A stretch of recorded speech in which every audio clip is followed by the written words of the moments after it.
안녕하세요. 오늘은 운명에 대해 말해보겠습니다. 저는 초등학생 때 차를 타고 가면서 창문 밖 사람들을 보면서 생각했습니다. 문득 내가 보고 듣고 느끼고 하는 게 나인데 저 사람도 보고 듣고 느끼는 내가 있을 것이고 저기 저 사람도 보고 듣고 느끼는 내가 있을 텐데 그렇다면 아직 태어나지 않은 인생이 있을 것이고 그런 것이 무한대로 존재할 텐데 하나님은 인생의 기회를 정해놓으신 건가? 나는 내가 태어난 것은 이 환경과 이 시대에 태어난 것은 운명인 것인가? 하나님께서 정하신 것인가?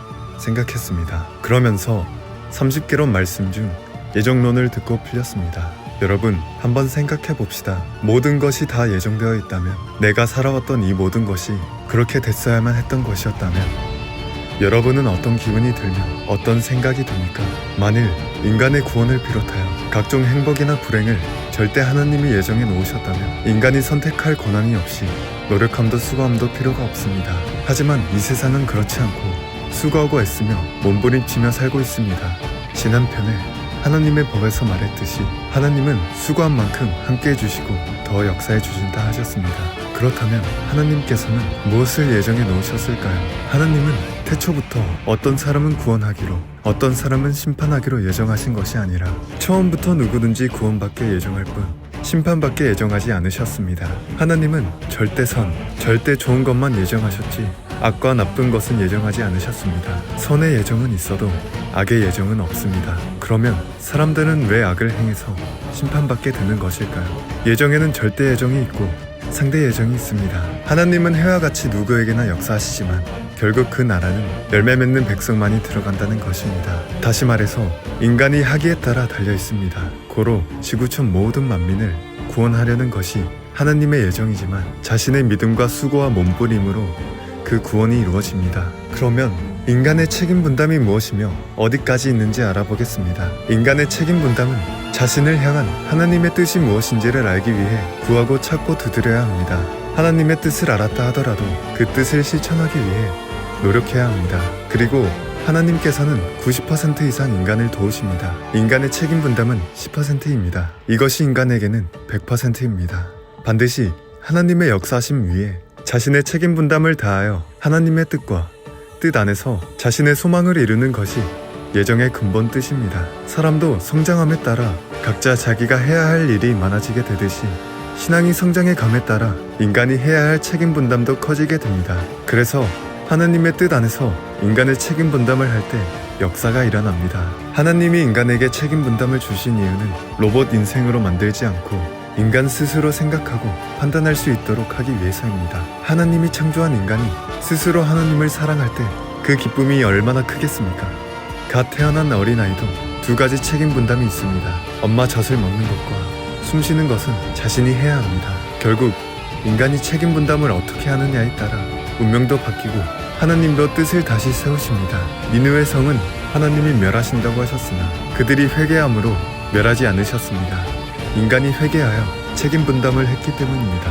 여기서 질문 한 가지 하겠습니다. 예수님의 십자가는 절대 예정이었을까요? 십자가 예정이 원래 뜻이라면 왜 예수님은 가롯 유다를 저주했을까요? 또 사도 바울은 몰라서 주를 죽였다고 했습니다.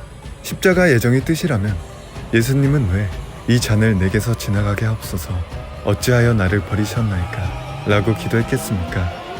예수님은 십자가 사건 전에도 죄를 사하셨으니 십자가를 짊어져야만 죄사함의 권세를 갖게 된다는 것은 논리에 맞지 않습니다. 예수님이 십자가에 못 박혀 죽는 것은 하나님의 원뜻이 아닙니다. 하나님이 사랑하는 아들을 죽이려고 이 땅에 보냈겠습니까? 예수님은 말씀을 전하신 3년 만에 죽는 것이 뜻이 아니고 오랫동안 살아서 말씀을 전하는 것이 근본 뜻이었습니다. 유대인들이 몰라서 예수님을 죽인 것입니다. 십자가 사건은 본래 뜻은 아니었으나 시대가 악하여 고난의 구원의 길을 가게 된 것입니다. 성경에는 영광의 주와 고난의 주 양면으로 예언해 놓았습니다.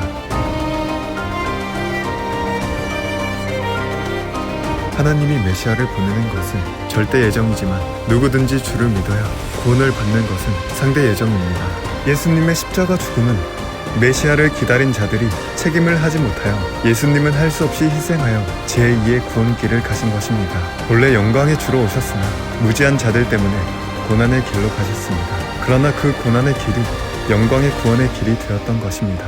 우리도 짊어져야 할 십자가가 있습니다. 먼저 생명을 전도할 때 대신 회개해주고 조건을 대신 세워주는 심정의 십자가를 져주어야 합니다. 그리고 예수님은 형제가 죄를 지으면 7번을 70번까지라도 용서해 주라고 하셨습니다. 이 말은 상대나 나나 지옥에 가지 않게 수없이 용서해 주라는 것입니다. 용서의 십자가를 지지 않는 자는 십자가에서도 우리를 용서하신 예수님의 사랑의 도를 깨닫지 못한 것입니다. 십자가를 지는 자만이 자기의 구원, 형제의 구원을 이루게 됩니다. 누구든지 지옥에 갔다 오면 지구상 사람들을 다 구원하려는 정신이 꽉 차게 됩니다. 그러니 형제를 용서해 주어 지옥에 보내지 말라는 것입니다.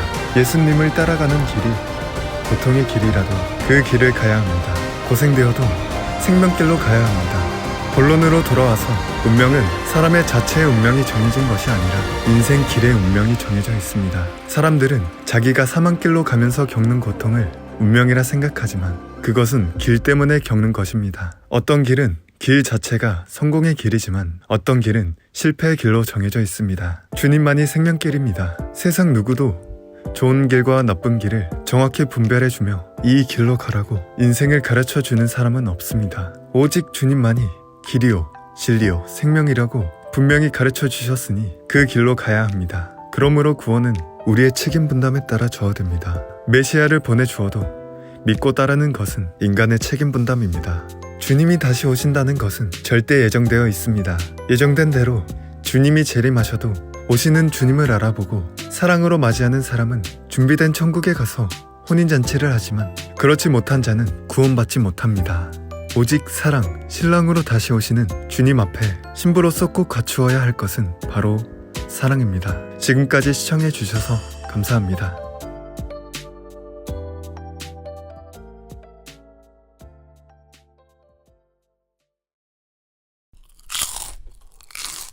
성경에 하나님은 한 분이라고 하셨는데 왜 성경에 성부, 성자, 성령이 있는 걸까요? 다음은 성삼위에 대해 알아보겠습니다.